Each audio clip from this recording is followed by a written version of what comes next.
우리는 지난 시간을 통해서 유월절의 모습과 또 무교절의 모습을 살펴보았습니다. 유월절은 이스라엘 역사에 있어서 아주 중요한 전환점이 됩니다. 이스라엘이 존재하느냐, 존재하지 않느냐의 그 기준점이 되었으니 얼마나 큰 전환점이 되겠습니까? 또 예수님은 유월절에 성만찬과 함께 십자가를 지셨습니다. 그런 측면에서 유월절은 이스라엘 백성들뿐만 아니라 모든 그리스도인에게 중요한 복음을 가르치고 있습니다. 이제 유월절에 대하여 말씀하신 하나님은 역사상 첫 번째인 유월절을 시행합니다. 유월절이 진행되면 이제 역사는 새롭게 됩니다. 유월절 이전의 역사와 이후의 역사로 구분됩니다. 오늘도 주님이 주시는 말씀의 은혜가 있기를 소망합니다. 모세는 하나님께 들은 말씀을 백성들에게 전합니다. 이전까지 유월절에 대한 규례, 무교절에 대한 규례는 모세와 아론만 알고 있었습니다. 이제 이 유월절과 무교절에 대한 규례는 온 백성이 알아야 합니다. 모세는 이스라엘의 장로들을 부릅니다. 그리고 유월절 규례를 전달합니다. 가족대로 어린 양을 택하여 유월절 어린 양을 잡으라고 명령합니다. 유월절 어린 양에 대한 준비는 매우 중요합니다. 이것은 단지 이스라엘의 구원만을 의미하는 말씀이 아니기 때문입니다.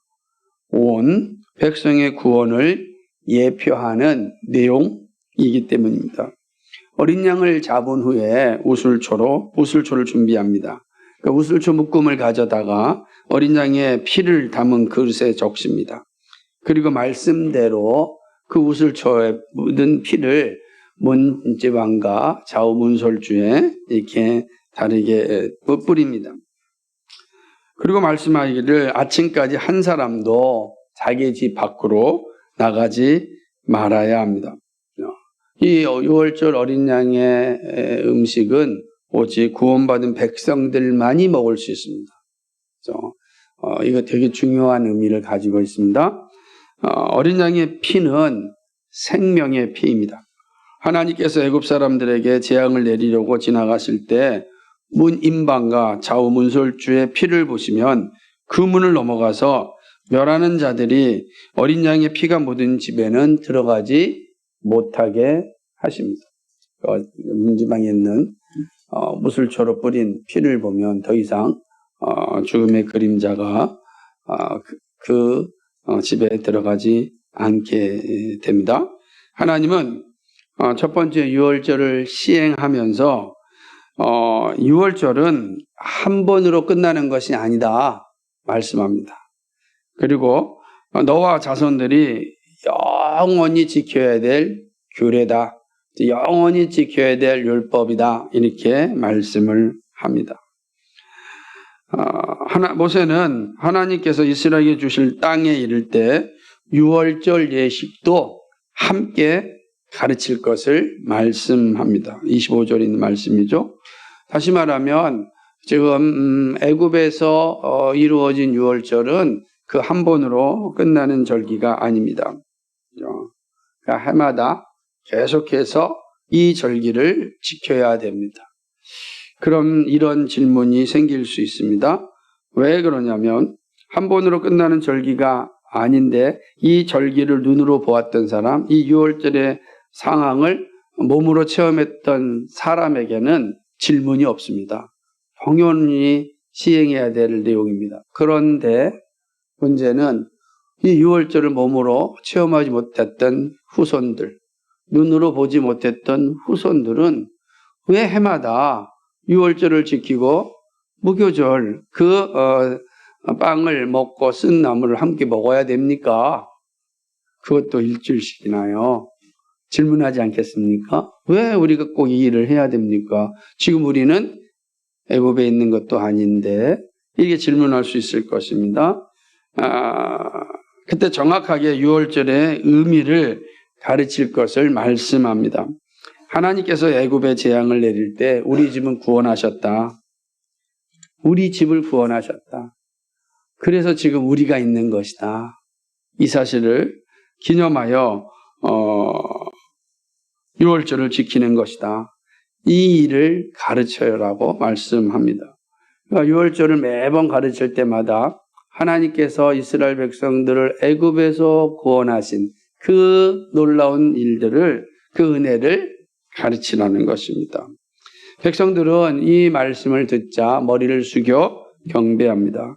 그리고 다 각자 집으로 돌아가서 하나님이 주신 명령대로 유월절을 시행을 합니다. 이 장면을 보면서 많은 생각을 할 수 있는데, 특별히 유월절 그 자체의 의미는 살펴보겠지만, 유월절을 끊임없이 지키라고 하는 것은 신앙의 계승을 분명하게 말씀하시는 것입니다. 신앙의 계승은 참으로 중요합니다. 부패한 우리는 세상의 유혹으로 인하여 앞선 선조들의 신앙을 쉽게 망각합니다. 욕망의 유혹 앞에서 쉽게 신앙을 타협합니다.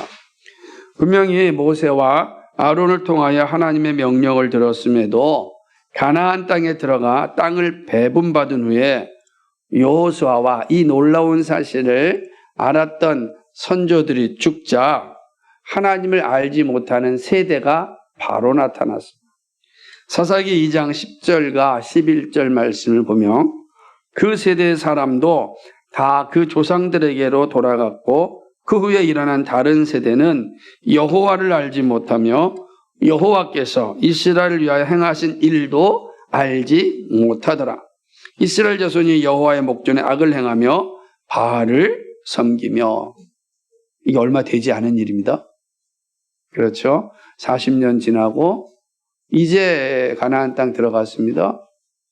그 땅을 이제 배분 받았습니다. 그리고 여호수아가 그 직임을 감당하였던 지도자입니다. 그리고 여호수아와 함께하였던 그 시대의 장로들, 신앙인들이 죽었습니다. 그런 후에 어떤 일이 일어났습니까? 그 후에 일어난 다른 세대라 그래요. 성경은 참 재미있는 다른 세대, 다음 세대는 여호와를 알지 못하였다라고 이야기하는 것입니다. 그렇죠? 얼마 지나지 않았는데 하나님을 알지 못하는 세대가 일어났습니다. 몸은 유대인이지만 실제는 이방인이었습니다. 그렇기 때문에 그들은 그들이 사는 땅의 신인 바알들을 섬겼습니다. 가나안 땅의 바알들을 섬기는 우상들이 있지 않았습니까? 그들이 가나안에 들어가서 그들이 바알들을 섬긴 것은, 그들은 몸은 이스라엘이지만 정신은 지금 이 시대 사람들에게 다 동화되었기 때문입니다. 신앙의 단절은요, 쉽게 옵니다.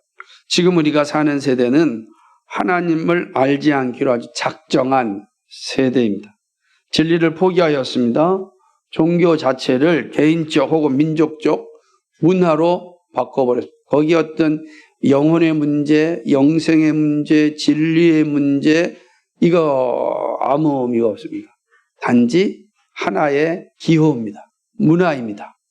이렇게 바꿔버렸습니다. 그러니 종교로부터 내가 어떤 진리를 얻고 종교로부터 삶의 방향을 찾고자 하는 이 모든 거 다 의미가 없습니다. 그냥 문화입니다. 문화로 즐기고 필요 없으면 얼마든지 버릴 수 있는 기호가 되어버리고 말았습니다. 결국 이스라엘처럼 바알을 섬기고 있는 시대입니다. 신앙이 계승되지 않으면 반드시 우상의 나라가 됩니다. 그러므로 하나님은 유월절을 영원한 규례로 삼아서 이스라엘을 구원하신 이가 누구인지를 알려주라고 하신 것입니다. 그러니까 유월절을 영원히 지켜라, 이 영원한 규례이다, 이렇게 말씀하신 것은 신앙의 계승을 위한 하나님의 섭리입니다. 그러니까 이 놀라운 역사적 사실을 눈으로 보고 체험하지 못했던 사람들에게는 매년마다 이걸 지키는 것이 되게 불편할 수 있을 것입니다. 그러지 않겠습니까? 유월절을 또 지켜야 되니까, 맛없는 빵을 먹어야 되니까. 근데 하나님은 보신 거죠? 신앙의 단절이 반드시 오니까. 그러므로 영원한 규례로 선포하심으로 그 백성들로 하여금 신앙의 계승을 이어가게 하심입니다. 저는 이것은 교회도 마찬가지. 하나님 그리스도께서 교회를 세우신 중요한 목적 가운데 하나도 신앙의 계승에 있습니다. 교회가 사라지면 더 이상 신앙의 계승이 존재할 수 없습니다. 그러면 우상을 섬기는 삶으로 떨어지고 말고 영원한 지옥 형벌 가운데 떨어질 수밖에 없습니다. 이게 영원한 규례를 말씀하심인 것입니다. 그렇기 때문에 오늘 우리 교회도 그렇고 모든 교회가 마찬가지지만 특별히 교회가 항상 주일학교와 중고등부와 청년을 향해 기도와 헌신과 열정을 쏟아야 할 이유입니다. 우리 교회도 수없이 많은 중고등부 학생들이 왔다가 청년들이 왔다가 갔습니다. 또 남아있는 분들도 있습니다. 그럼에도 불구하고 교회는 끊임없이 주일학교, 중고등부 청년들을 위하여 헌신해야 되고 사랑해야 합니다. 또 저희 교회가 처음 세워졌을 때 여름 성경학교를 했는데 여기 꽉 찼습니다. 한 100명 정도 엄청난 숫자였습니다. 놀랬습니다. 야, 하나님께서 이렇게 또 교회를 세우는가? 그런데 한 3년 뒤에 20명밖에 안 남았습니다. 거의 다 이사를 갔습니다. 떠나기도 하였습니다. 그러면 얼마나 허망합니까? 3년 동안 정말 교회를 막 세워서 그들에게 헌신을 다하고 막 세워졌는데 그 아이들이 보이지 않을 때, 그러나 그 역시 하나님의 섭리 가운데 있습니다. 네, 놀랍게도 다 떠났는데 남은 사람도 있지 않습니까? 이 하나님의 은혜입니다. 어쩌면 그 가운데 한 사람이 우리 김석현 형제이기도 합니다. 그러니까 하나님의 인하심은 오직 하나님의 뜻에 있습니다. 우리가 알 수 있는 일은 아무도 없죠. 그러나 분명한 것은 우리는 이 신앙의 계승을 위하여 끊임없이 지금 세대, 그죠? 이 지금 세대를 잘 사랑해야 다음 세대가 존재하는 겁니다. 교회가 애써야 되고 힘을 써야 되고 헌신해야 되는 거죠. 오늘 우리에게 주어진 이 귀한 세대를 존중히 여기고 사랑하지 않으면 다음 세대는 존재하지 않습니다. 우리가 함께 믿음 생활하는 이 세대를 정말 귀하게 여기고 사랑하고 투자도 많이 해야 됩니다. 그래서 우리는 정말로 주일학교 중고등 청년들에게 정말 많은 사랑과 투자를 해야 됩니다. 마치 밑 빠진 독에 물 붓는 격이 된다 할지라도 우리는 해야 됩니다. 왜냐하면 열매를 거두시는 이는 하나님이시기 때문에 그렇습니다. 그게 바로 신앙의 계승을 위하여 앞선 세대인 우리들이 해야 할 일이다라고 하는 것입니다. 신앙의 계승에 정말 아끼지 말아야 합니다. 이렇게 첫 번째 유월절의 내용이 백성들에게 전달되고 실제로 준비됩니다. 하나님은 유월절을 이스라엘 백성들이 지켜야 할 영원한 규례라고 강조하였습니다. 그러므로 첫 번째 유월절이 중요합니다. 첫 유월절이 오고 오는 모든 역사 가운데 기준이 되기 때문입니다. 구약의 유월절은 오실 예수 그리스도를 예표합니다. 이 사실은 유월절 절기를 통하여 오늘 우리들이 어떠한 신앙의 자세를 가지고 있어야 하는지를 말씀합니다. 첫 번째 유월절이 시작되었습니다. 그런데 그 첫 번째 유월절은 다시 두 번째 유월절을 바라보게 하고 영원한 유월절을 바라보게 하지 않겠습니까? 그런데 구약에 시행된 이 유월절은 오실 예수 그리스도를 향한 예표입니다. 이 사실을 잘 기억하는 게 중요합니다. 예수 그리스도 오신 이후에 우리는 이 첫 번째 유월절 예식을 지키지 않습니다. 우리는 예수 그리스도 안에서 참된 유월절을 지키고 있기 때문에 그렇습니다. 그렇기 때문에 이 유월절 절기를 통하여 우리에게 말씀하시는 그 가르침, 신앙의 자세를 살펴보는 건 참으로 중요합니다. 두 가지로 함께 생각해 보고자 합니다. 첫째는 유월절 식사는 예수 그리스도의 유월절 만찬을 예표합니다. 첫 번째 구약의 유월절이 그림자라면, 그리고 예수 그리스도 안에서 이런 유월절 만찬은 바로 본질이라고 할 수가 있습니다. 원형이라고 할 수가 있습니다. 첫 번째 유월절 식사를 생각합니다. 한번 생각해 보십시오. 그리고 해마다 먹었던 유월절 식사를 생각합니다. 해마다 유월절 식사를 통하여 하나님의 구원하심을 잊지 않았던 이스라엘을 생각합니다. 유월절 식사에서 어린 양이 음식이 되었습니다. 어린 양이 죽고 그 고기를 먹었습니다. 그리고 그 피가 표지가 되었습니다. 죽음의 심판이 넘어가는 표적이 어린 양의 피가 되었습니다. 이렇게 첫 유월절에는 어린 양이 고기를 먹고 피를 바름으로 생명을 얻었습니다. 그리고 무교절을 통하여 일주일 동안 하나님의 구원을 기억하고 기뻐하였습니다.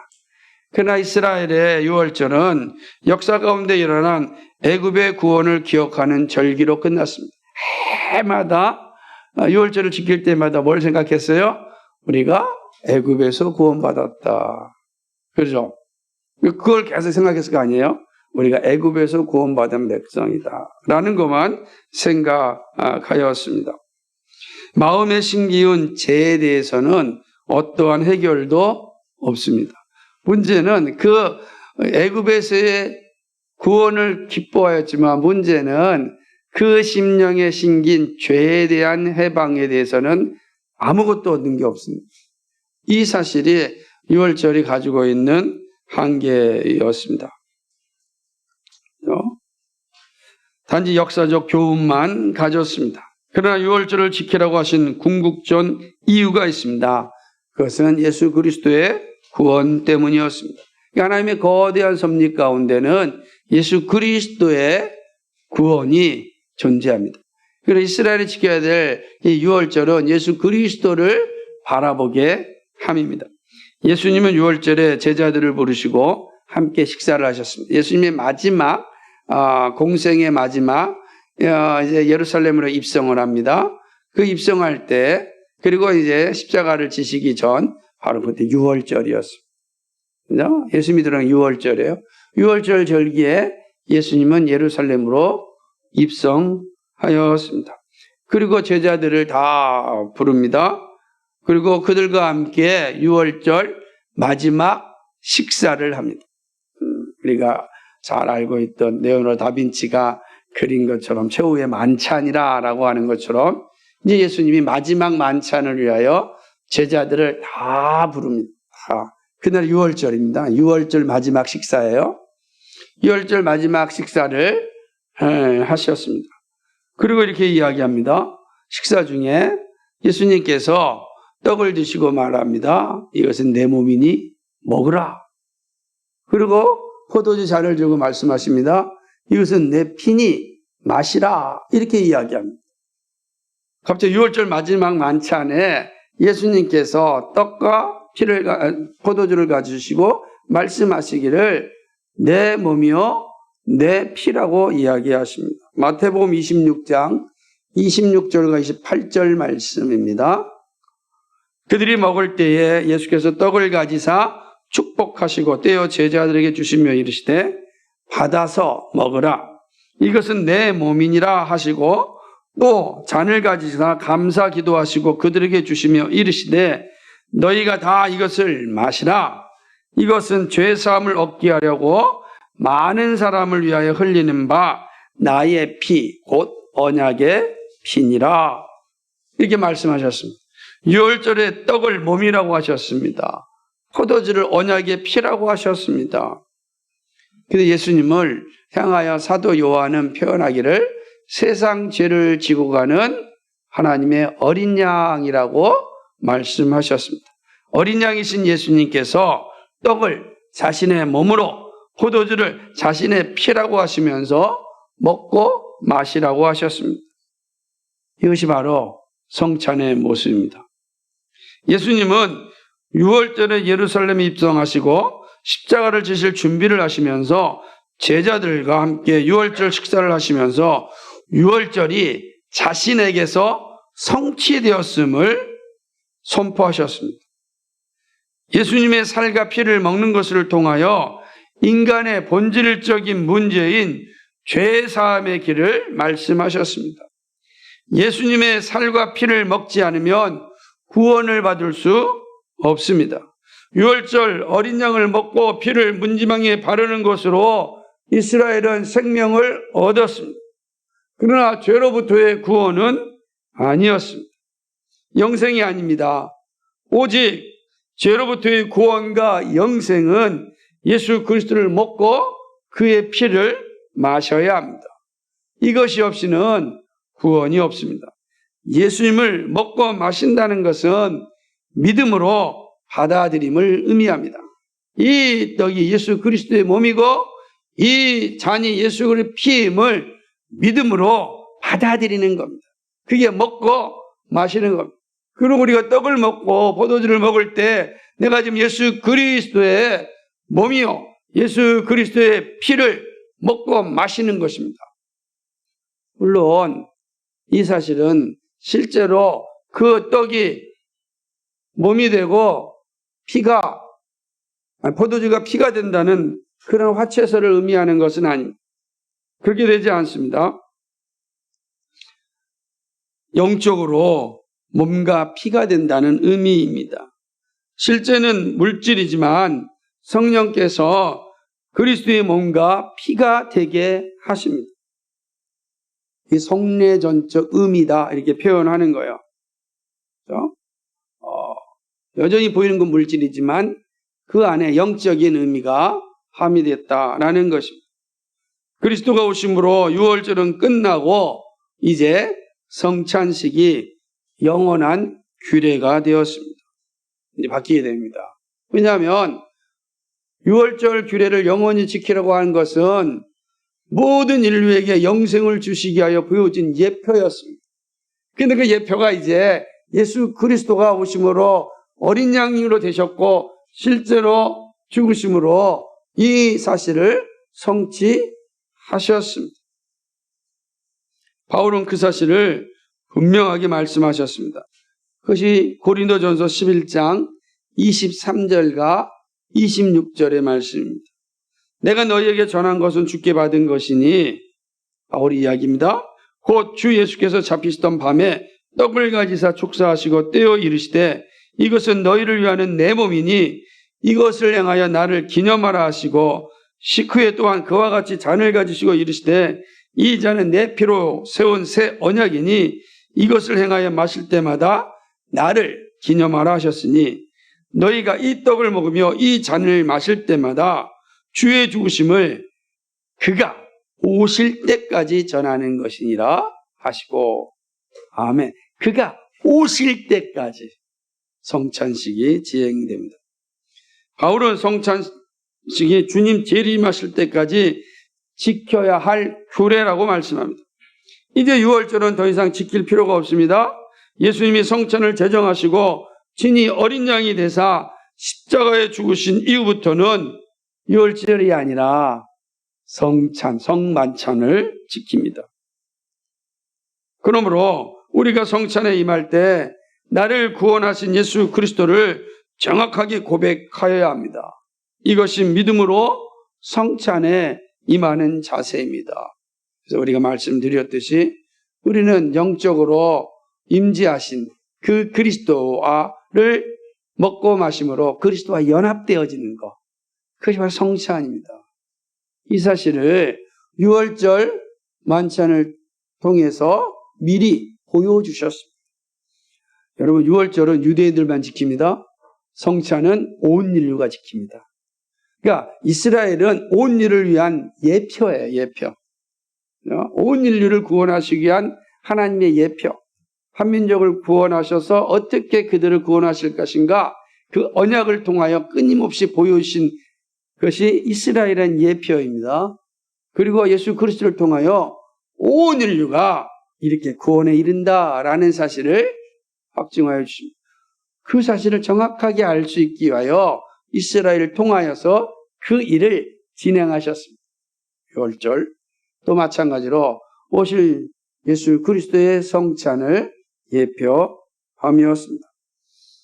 성찬을 통하여 나를 사랑하사 나를 위하여 죽으신 예수님을 고백하고 예수님 안에 연합되어진 삶을 살고 영원히 주님의 통치를 받으며 살겠다고 고백합니다.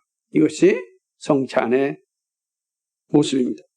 이러한 믿음의 자세가 분명하기를 소망합니다. 두 번째 교훈은 유월절 어린 양의 피는 예수 그리스도의 대속의 피를 예표합니다. 자, 유월절에는 어린 양이 죽었습니다. 어린 양이 죽는 것이 유월절의 핵심입니다. 첫 번째 유월절 어린 양이 준비되어야 했습니다. 하나님은 이 어린 양의 원하시는 어린 양의 피였습니다. 어린 양의 피가 문 지방과 문설주에 발라져야 했습니다. 그리고 그 고기를 먹어야 합니다. 생명을 얻는 다른 길이 없습니다. 자, 이스라엘 백성이 생명을 얻는 길이 무엇입니까? 어린 양이 죽고 그 피가 문설주와 문지방에 발라지는 겁니다. 뿌려지는 겁니다. 구원에 이르는 유일한 길이 어린 양이 죽고 어린 양의 피가 뿌려지는 겁니다. 놀랍지 않습니까? 다른 방법이 없고 이 방법을 주님이 주셨습니다. 오직 어린 양의 피가 발라져야 합니다. 그런데 어린 양의 피가 뿌려지고 발라지기 위해서라면 어린 양이 죽어야 합니다. 죽어야 피가 존재합니다. 죽지 않고서는 피가 뿌려질 수 없고 피가 뿌려지지 아니하면 생명을 구할 수 없습니다. 그러므로 첫 번째 유월절에 어린 양이 죽고 이스라엘 백성이 살아났습니다. 그렇죠? 이스라엘이 죽고 어린 양이 살아났습니다. 예수님은 마지막 유월절 식사에서 유월절 어린 양이 자신임을 밝히십니다. 자신을 먹고 마셔야 구원받을 수 있다고 말씀하십니다. 예수님의 피는 죽어야 흘립니다. 예수님의 피는 모든 죄인을 위하여 흘리는 대신 속죄의 피, 대속의 피입니다. 오늘 모든 인류가 구원에 이르는 유일한 길은 예수 그리스도께서 죽으셔야 합니다. 그런데 그 죽으심은 단순한 인간의 죽음이 아니라 대신 속죄의 죽음입니다. 예수님의 대속의 피를 볼 때 하나님은 구원을 선포하십니다. 그러므로 예수님의 피를 마셔야 합니다. 예수님의 몸을 먹어야 합니다. 이 말씀이 이렇듯이 이것은 성례전적인 표현입니다. 물질은 그대로인데 영적인 의미를 뜻합니다. 그것은 비유가 아닙니다. 마치 우린 비유가 말한다면 잔잔한 호수, 그죠? 이런 것처럼 내 마음은 잔잔한 호수와 같다라고 할 때 그건 비유이지, 그죠? 거기에 영적인 의미를 갖고 있지 않습니다. 그러나 예수님께서 하신 것처럼 이 떡은 내 몸이고 이 잔은 내 피라고 할 때 비유를 말하는 것이 아니라 성례적 의미로 물질은 여전히 물질이지만 그 안에 영적인 의미가 있다. 이 말씀하는 것입니다. 영적으로 내가 먹는 빵과 포도주에 예수님께서 영적으로 임재하심을 의미합니다. 그러므로 우리가 이 빵과 포도주를 먹을 때 실제로 예수 그리스도의 피와 살을 마시는 것입니다. 유월절 어린 양이 죽고 피가 발라짐으로 표징이 되어 이스라엘 백성들의 집이 구원을 받았습니다. 그러나 이제는 물리적 어린 양의 피가 흐르지 않습니다. 더구나 성전이 파괴되므로 정상적인 유월절을 지킬 수 없습니다. 유월절 어린 양의 피는 예수 그리스도의 십자가에서 흘리신 보혈입니다. 이제 누구든지 예수 그리스도를 믿는 자는 그 피로 죄 씻음을 받을 수 있습니다. 예수님의 대신 속죄의 피가 모두를 구원에 이르게 하였습니다. 첫 번째 유월절도 어린 양의 피가 문설주에 바르면 구원을 얻는다는 말씀에 믿음으로 순종한 자가 장자의 죽음에서 구원받았습니다. 그러면 첫 번째 유월절도 마찬가지 아니겠습니까? 그죠? 여러분, 이 어린 양이 죽이고 그 피를 문설주에 바르면 구원받는다 라고 이야기할 때, 아니 무슨 문설주 피를 받는다고 구원을 받고 애굽으로부터 우리가 해방될 수 있느냐? 얼마든지 생각할 수 있지 않겠습니까? 여러분도 한번 생각해 보십시오. 문설주에 피 바른다고 죽음이 비껴가겠습니까? 우리 상식으로 보면 큰 의미가 없이 보일 수 있습니다. 그러나 이스라엘 백성들은 하나님의 말씀을 받고 믿음으로 순종하였습니다. 어린 양을 죽이고 그 피를 문지방에 발랐습니다. 그리고 놀랍게도 그들은 구원받았습니다. 예수 그리스도께서 어린 양의 피가 되어서 우리를 위하여 대신 속죄의 피를 흘리고 죽으셨습니다. 이제 누구든지 그 피를 마시며 다시 그 피를 믿으면 구원에 이릅니다. 믿음으로 받으면 구원에 이릅니다. 믿음으로 먹고 마시면 생명을 얻습니다. 첫 번째 유월절에서 일어났던 그 놀라운 역사가 예수 그리스도 안에서 동일하게 일어납니다. 믿음으로 받을 때 구원의 역사가 일어나는 것입니다. 이렇듯 저와 여러분의 구원도 믿음으로 받습니다. 어떤 믿음입니까? 예수 그리스도의 대속을 믿는 믿음입니다. 나의 모든 죄를 위하여 대신 나의 죄를 짊어지시고 죽으신 그 죽음을 믿는 믿음입니다. 예수를 믿는 자마다 멸망치 않고 구원을 받습니다. 요한복음 3장 16절 말씀 아니겠습니까? 주 예수를 믿으라. 그리하면 너와 내 집이 구원을 얻는다. 사도행전 10장 31절 말씀합니다. 예수님을 영접하는 자에게는 하나님의 자녀가 되는 복을 받습니다. 요한복음 1장 12절 말씀입니다. 예수님께서 나의 죄를 대신하여 죽으셨습니다. 이 사실을 믿을 때 생명을 얻습니다. 영생을 얻습니다. 사도 베드로는 이 사실을 분명하게 증거하였습니다.